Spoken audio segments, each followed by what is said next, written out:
Hi, this is Professor Wendy, and welcome to Wendy's Worldview, the Fallacy of Choice. I had to pre-write everything because the original video took 7 minutes and ain't nobody got time for that.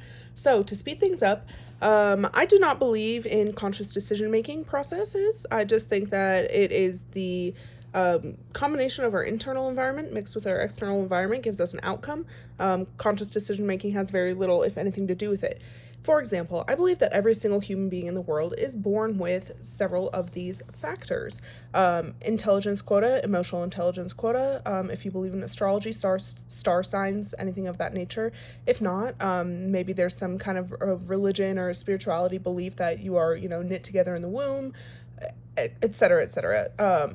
Internal factors have everything to do with how your brain works, how you think, how you perceive yourself, how you perceive others in the world. So everything from training you might have had, be that social conditioning or something as specific as military training, education that you had, cultural norms and behaviors that you were raised in or came to be associated with in some way, and your general mentality or psychology, including mental illness or the lack thereof. The most important piece of this that I have thought of, and by the way, this is based on no particular reading, no particular study or, concept training, none of that stuff. This is just my own personal perception, and some people find it interesting, so I thought I'd share. I do believe that every single human being on this earth is born with their own set of values, their value system, what they value the most in the world. Now, this fluctuates not only on a daily basis, not only on an hourly basis, but from moment to moment. The external environment and the internal environment are intrinsically connected and influence one another. What I mean by that is, I'm going to bring you up to my baby Maslow's hierarchy of needs. I do believe that as human beings, we are all on a similar life path towards self-actualization, and most of the time it starts with your basic physical needs, physiological needs, I should say. Food, shelter, human touch, those kinds of things, and then we can work our way through the Maslow's hierarchy of needs.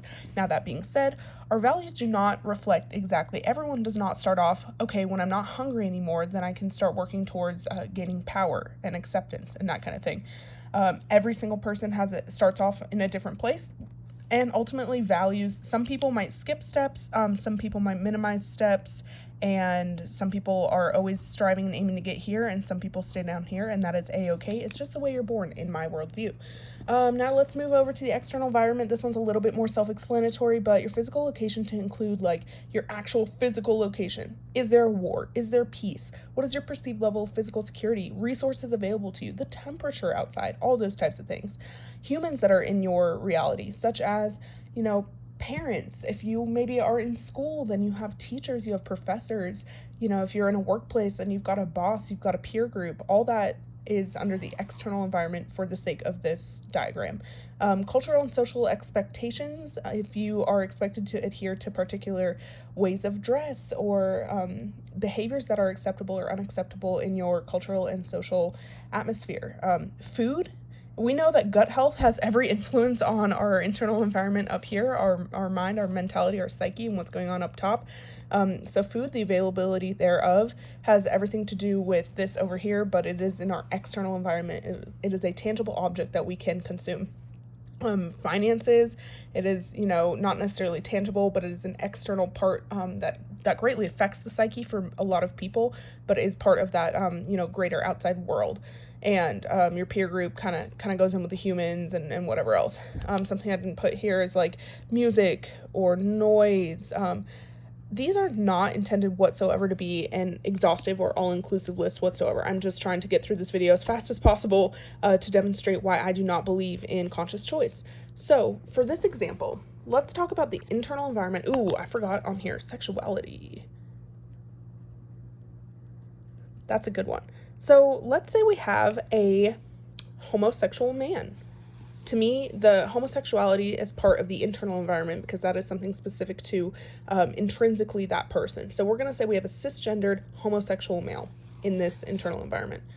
The external environment we put this man in is a nightclub, ladies' night, full of gorgeous, beautiful, most sexy cisgendered women you have ever seen. Well, the outcome is probably not going to be a lot of sexual activity.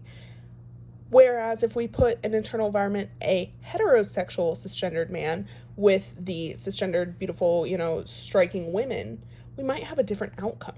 it's not so much that the person A chose not to have those behaviors with their external environment, or that the external environment couldn't influence person A enough or something of that nature.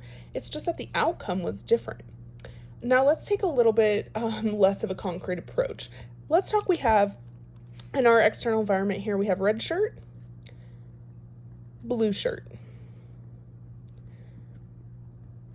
So in person A, wipe the nightclub example off your plate for now. We're going to go to a different person example. Person A might say, okay, I have the choice between a red shirt and a blue shirt. I'm going to choose the red shirt. The outcome was a red shirt. And in this analogy, these are not intended to be symbolic of any form of political, any kind of group affiliation of any kind, simply the colors just to demonstrate the point. So the outcome for person A was red shirt. Now, person A believes that he chose the red shirt given these two factors in his external environment. But in my worldview, I would say that person values something. Maybe it's convenience. Maybe he picked the first thing that he just grabbed and it was no problem. Maybe he valued his value for appearance was lower than his value of convenience. Whereas person B might not choose a shirt at all given the exact same wardrobe. Person B might say, I'm not wearing a t-shirt. I'm going to wear slacks and a button-up. Because to this person B, these two were flip-flopped. It wasn't that he didn't have the choice or could have made a different choice. It's that his outcome is different based on his values here. Maybe he values his appearance over convenience, and for whatever reason, if that appearance helps him to get power, if that appearance helps him to get attention of the opposite sex, I'm just going to put this here. That's women.